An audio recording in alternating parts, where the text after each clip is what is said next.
C'est un dossier exclusif que vous propose Radio Plus, un document hautement confidentiel.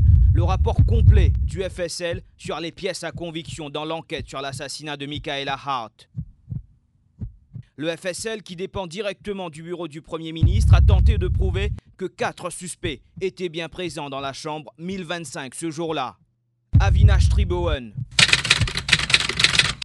Sandeep Monia, Raj Tikhoy, Dasen Narayanan. Voici le document 216-2011, le rapport ADN complet sur l'assassinat du Lee Jens.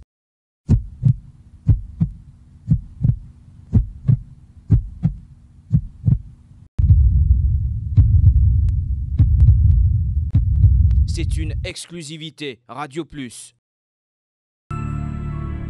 Ce sont les pièces à conviction qui sont parvenues à un laboratoire anglais. Elles sont toutes passées dans la centrifugeuse, cet appareil qui sert à isoler et comparer les ADN.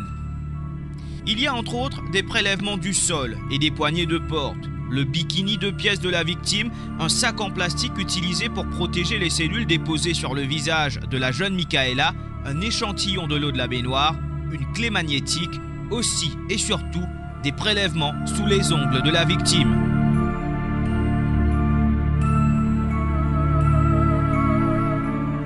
Mais à chaque fois, c'est la seule et même conclusion, peu ou pas de correspondance. Les experts ne peuvent pas affirmer que l'ADN d'un des 4 suspects a été identifié. Par exemple, sous les ongles, il n'y avait pas suffisamment de cellules épithéliales.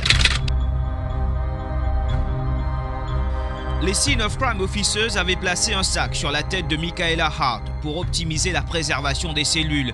Mais là encore, seul l'ADN de John McAreavey, l'époux, a pu être identifié.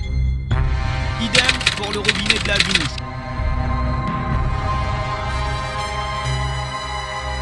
Déception sur toute la ligne pour les enquêteurs, à une exception près cependant, la clé magnétique.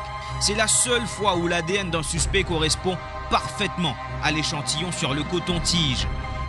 C'est l'ADN de Dasen Narayanan, l'agent de sécurité. Mais il a laissé des cellules de peau sur le revers de la bande magnétique, sur le côté collant, comme s'il avait enlevé la bande pour le recoller. Rien d'étonnant cependant, Dasen Narayanan avait lui-même avoué qu'il trafiquait de temps en temps les clés pour des petits vols. Poursuivi pour complicité, il clame cependant son innocence dans l'assassinat.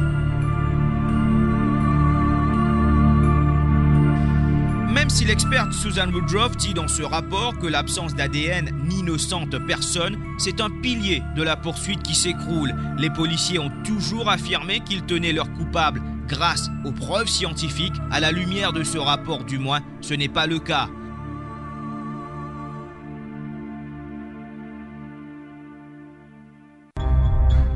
Quant à John McAreavey, il n'est certainement pas un suspect, c'est tout à fait normal que son ADN soit partout dans la chambre, mais la défense insiste pour qu'il vienne témoigner. Il devrait venir car il est cité comme témoin principal.